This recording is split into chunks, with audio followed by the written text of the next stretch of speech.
Let me see your ID, now! Officer, I am with the DOJ. Here is my badge. I don't care! Step away from the vehicle! You are interfering with a federal investigation. Hands where I can see them. Open the door. Now. The shout hit the parking lot before the cruiser's lights finished washing over the building. Red and blue reflections stuttered across brick walls, parked cars, and the glass entry doors of the apartment complex as Officer Daniel Mercer came up fast on the driver's side of a silver Toyota.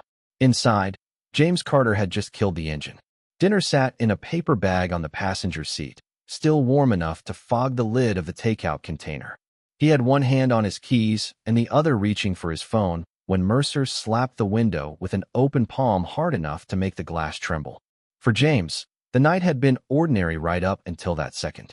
He had left a meeting downtown, picked up food on the way home, and spent most of the drive half listening to a voicemail from his sister about their mother's doctor appointment. He parked in his assigned space under the burned-out lot light he had complained about twice to management. It was the kind of normal moment no one remembers because it is never supposed to become evidence. Then a patrol car cut across the lot, another pulled in behind it, and suddenly the quiet end of a Thursday night turned into a police scene. James lowered the window 2 inches. "What's going on?" Mercer shined his flashlight directly into his face. "Don't ask me questions. Open the door." "I live here," James said. "This is my building. Open the door." A second cruiser rolled up behind Mercer's. Doors opened. 2 more officers stepped out. One stayed near the rear quarter panel. The other stood back with a hand near his taser, eyes fixed on James like the decision had already been made and the facts would be arranged around it later. James kept both hands on the steering wheel. "Why am I being stopped?" Mercer's voice rose as if he needed the whole parking lot to hear it. "Driver matches the description. Black male, dark jacket, suspicious vehicle circling the block. Last warning. Open the door and step out." From the 3rd floor, a curtain moved. Then another. On the 2nd floor balcony, a woman in a house robe pushed her sliding door open and leaned over the rail. A teenager on the far end of the building stepped outside with a phone already lifted in front of his face. The building was waking up to the sound of official aggression, and Mercer only seemed to get stronger from the attention. James looked once toward the entrance of the building. The hallway light beyond the glass doors glowed pale yellow. He could see the reflection of his own car in the glass, the assigned parking decal on the windshield, the groceries someone had left just inside the lobby. Home was 20 feet away. It might as well have been another city. "I'm not refusing," he said carefully. "I'm asking what I'm accused of." Mercer grabbed the door handle from outside and jerked it once. Locked. His jaw tightened. "You want to play games?" "No," James said. "I want a reason." What Mercer wanted was not compliance. It was surrender without explanation. The request for a reason, simple as it was, turned the stop into something else. Men like Mercer could tolerate questions from judges, from superiors, from men who looked familiar to power. They took it as defiance from everyone else. He took a step back and barked to the other officers, non-compliant.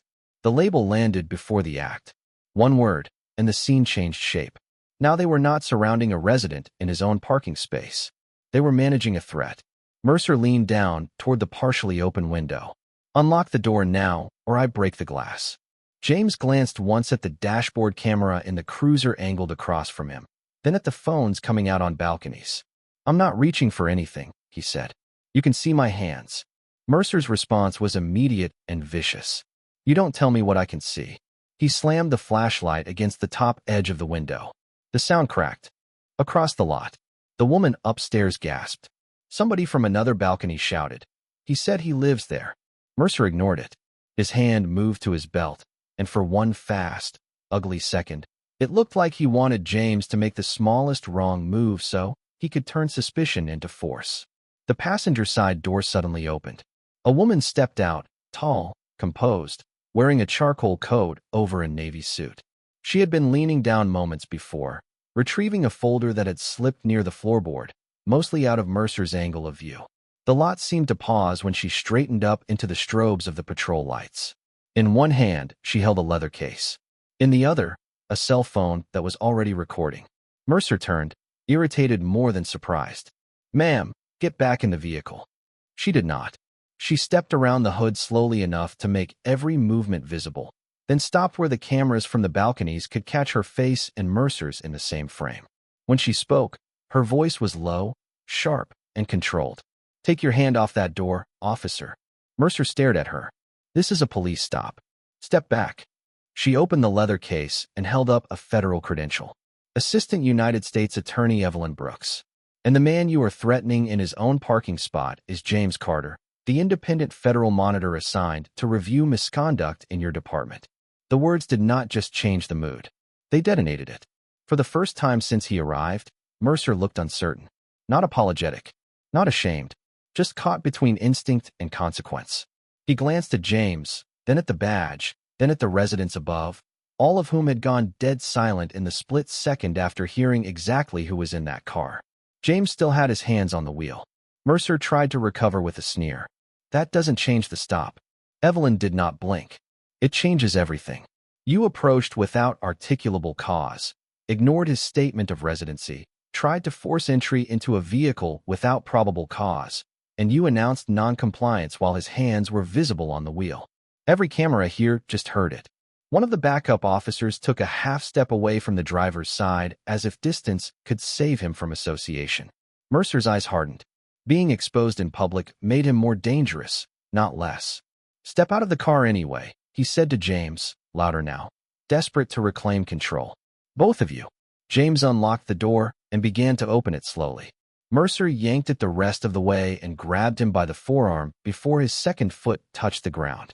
It happened so fast, even the bystanders on the balconies shouted in delayed outrage. Mercer twisted James toward the asphalt, drove him chest first against the frame of the car, and shoved him down onto one knee. "Stop resisting," Mercer barked. James wasn't resisting. His dinner bag hit the pavement and split open. The smell of garlic and spilled sauce mixed with exhaust and hot rubber.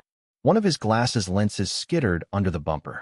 Mercer wrenched James's right arm behind his back with unnecessary force, while another officer moved in with cuffs. Evelyn's voice cut through the chaos. "He is not resisting. Your body camera is on. Keep it on." Mercer didn't look at her. "Back up, or you're interfering." He drove his knee into James's lower back and pinned him on the blacktop. The teenager filming from the sidewalk shouted. He didn't do anything. The woman on the balcony yelled for someone to call the building manager and save the security footage. Across the lot, a food delivery driver who had just pulled and left his car running and raised his own phone. James tasted grit and metal. His cheek was pressed to oil-stained asphalt. He forced his voice steady. "I told you I live here." Mercer leaned down close enough for only a few people to hear it clearly, but enough phones caught the sound anyway. "I don't care where you say you live." Then the cuffs clicked shut. That was the line he crossed that could never be uncrossed. Not the stop. Not the shouting. Not even the illegal order. It was the deliberate decision to use physical force after the truth was already in front of him. After the federal ID. After the explanation. After every off-ramp had been offered. He did it because he believed the badge on his chest would outrank the truth in everyone else's eyes. Evelyn took one step closer, her phone still aimed steadily. "Officer Mercer, you are now detaining a federal monitor in retaliation for asserting his rights and after notice of his official status. Every second this continues becomes a separate problem for you." The backup officers looked trapped between the man they arrived with and the reality unfolding around them. Mercer finally stood, but he did not remove the cuffs. James got to his feet slowly, shirt torn at the collar, one lens missing from his glasses, wrist already reddening beneath the metal. Mercer tried one last time to speak the lie into existence. "Routine investigatory detention," he said. "Vehicle matched a suspect description." Evelyn answered without raising her voice. "Then give the full description. Right now? On camera." Mercer said nothing. Because there was no full description. Not one that justified what everyone had just watched. The broadcast had been vague, lazy, and poisoned from the start. Black male. Dark clothing. Sedan. It was the kind of description that turned half a city into probable cause if the wrong officer wanted it badly enough. Within 20 minutes, a sergeant arrived. By then the parking lot was lined with residents, phones out, faces lit by police strobes and livestream screens. James stood near the hood of his car in cuffs, while Evelyn spoke to the sergeant with lethal calm. The teenager filming kept narrating what he saw. Someone from the building brought down a copy of the tenant roster showing James Carter in apartment 3B, and the plate number assigned to the silver Toyota. Someone else pointed to the resident parking permit on the windshield, still visible the entire time. The sergeant took one look at Evelyn's credential and another at the growing crowd and ordered the cuffs removed. Mercer hesitated. The sergeant repeated himself. Metal came off James's wrists. That should have ended it. It didn't, because by midnight, 3 videos were online. One from the balcony, one from the teenager on the sidewalk, one from the delivery driver whose angle captured Mercer forcing James to the ground after Evelyn identified them both. By morning, local stations were running the clip in loops. By noon, national outlets had it. The headline wrote itself. Black man dragged from car outside his own apartment after officer ignored federal warning. But the video was only the surface. The real collapse began when people started pulling at the facts beneath it. The apartment. Building's cameras showed James's car entering the lot at normal speed and parking cleanly in its assigned space. No circling, no evasive driving. The dispatch audio, once requested, revealed that the original suspect call described a possible break-in nearly 2 miles away and included no plate number, no confirmed vehicle make, and no identifying features beyond race and dark clothing. Mercer had run James's plate before approaching. The registration came back valid, current, and linked to that very address. He knew, before he ever hit the window, that the car belonged there. Then came the body camera review. Mercer's report claimed James repeatedly reached toward the center console, refused multiple lawful commands, and attempted to pull away during detention. None of it survived contact with footage. His own camera, activated late and tilted badly, captured just enough audio to destroy him. Another officer's body cam filled the rest. James's hands stayed visible. His questions stayed calm. Mercer declared him non-compliant before any act of resistance occurred. The force came first. The justification came later, typed into a report that would have buried him if the public had not been watching. What surfaced next was worse. A local investigative reporter filed public records requests and found 6 prior complaints against Mercer in 4 years. 2 involved unlawful vehicle stops. 1 involved roughing up a man during a traffic detention after a plate check had already cleared him. Each complaint had been marked unsubstantiated or resolved with counseling. 1 supervisor had recommended retraining. Nothing meaningful followed. Mercer had learned the most dangerous lesson a department can teach an officer. Do it often enough, write it clean enough, and the institution will carry you. Then the federal angle widened. James Carter was not simply a resident coming home. He was a former Army JAG officer turned civil rights attorney, appointed by a federal judge as the independent compliance monitor overseeing that police department's use of force reforms after a pattern of discriminatory stops had already put the city under court scrutiny. For months, he had been reviewing stop data, complaints, footage gaps, and disciplinary failures. On the night Mercer pinned him to the pavement, James and Evelyn Brooks had just left a closed meeting about whether the department was violating the terms of its reform agreement. Mercer had not just brutalized the wrong man. He had brutalized the man measuring whether the department had changed at all. That revelation moved the story from outrage to institutional panic. The mayor called a press conference and promised transparency. The chief placed Mercer on administrative leave within 24 hours, then tried to isolate the incident as a breakdown in judgment. That story lasted less than a day. James's office released a carefully worded statement saying the encounter raised serious concerns about retaliatory escalation, false reporting, and the continued use of race-based detention practices. Evelyn Brooks confirmed that the Department of Justice would review whether the stop interfered with a federal oversight function. Then residents started speaking. An elderly veteran from the same apartment building said Mercer had stopped his grandson twice in 6 months for driving too slowly through the neighborhood. A nurse from 2 blocks over said Mercer once aimed a flashlight into her back seat and demanded to know why her teenage son looked nervous. A mechanic testified at a city council meeting that Mercer had pulled him out of his truck over a broken taillight that wasn't broken. Story after story came in, not loud enough alone, but devastating together. The parking lot video had done what these cases rarely manage to do. It gave strangers permission to believe the people who had been telling the truth all along. Under subpoena, internal texts from the precinct surfaced. In one exchange sent weeks earlier, Mercer joked with another officer about federal babysitters reviewing use of force files. In another, he referred to residents from James's neighborhood as repeat actors who always have an explanation ready. The language was ugly, contemptuous, and impossible to explain away as a split-second mistake. The state attorney general's office opened a criminal investigation. Federal investigators requested stop data, disciplinary records, and prior complaints against both Mercer and his supervisors. The patrol sergeant who arrived that night was forced to testify why he allowed Mercer to remain in the field despite earlier warning signs. Dispatch protocols were reviewed. Training logs were examined. Missing body cam segments from unrelated stops suddenly became relevant. What began in one parking lot spread through the department like a crack through glass. Mercer was fired 6 weeks later. Not for optics. Not for public pressure. The termination letter cited unlawful detention, excessive force, false statements in an official report, violation of body camera policy, and conduct unbecoming an officer. The police union tried to challenge it and failed. The arbitrator reviewing the case noted that multiple independent recordings contradicted Mercer's account and that the officer continued to use force after exculpatory information had been clearly presented to him. Then the criminal charges came. Mercer was indicted on counts of assault under color of law, false imprisonment, and filing a false police report. The district attorney added an enhancement tied to interference with a federally supervised oversight function once the evidence showed Mercer knew, or should have known, exactly who he was dealing with when he continued the detention. 2 supervising officers were charged separately with official misconduct for signing off on a report they had reason to know was false. James filed a civil lawsuit against Mercer, the city, and the department. It was not just about what happened to him.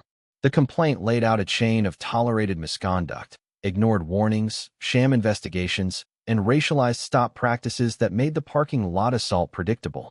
During discovery, lawyers unearthed internal audits showing the department's black drivers had been searched at disproportionately higher rates, with lower recovery rates for contraband. The numbers had been sitting in internal reports for months.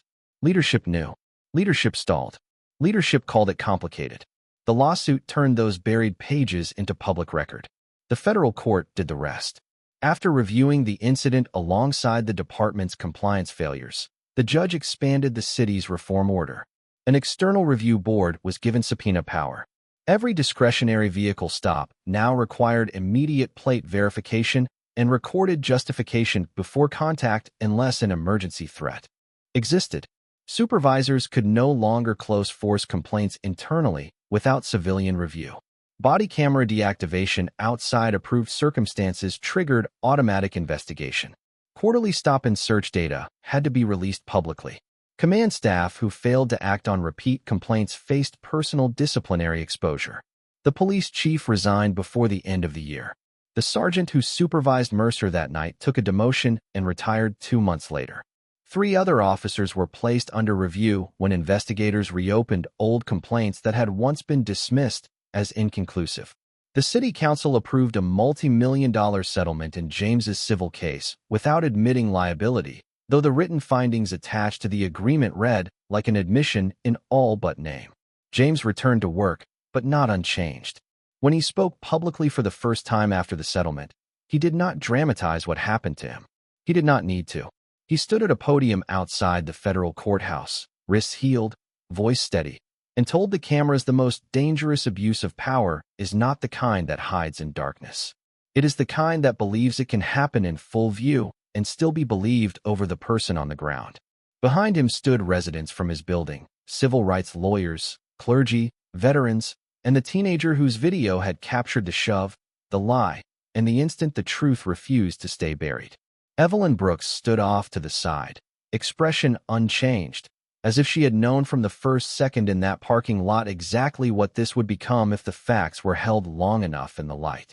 Officer Mercer had made one catastrophic assumption that night.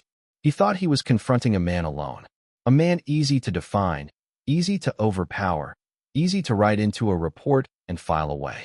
Instead, he put his hands on a man who knew the law, in front of a woman who could move the weight of the federal government, under the eyes of a public that finally had proof before the paperwork could swallow it. By the time Mercer understood his mistake, it was already too late. The cuffs had come off James's wrists, but they closed around an entire system that had protected men like Mercer for years. Careers ended. Charges stuck. Policies changed. Records opened. Oversight hardened. And for once, the consequences were not private, delayed, or negotiable. They were public, permanent, and impossible to walk back.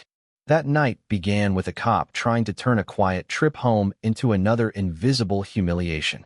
It ended by exposing a department that had mistaken unchecked power for authority and routine misconduct for order.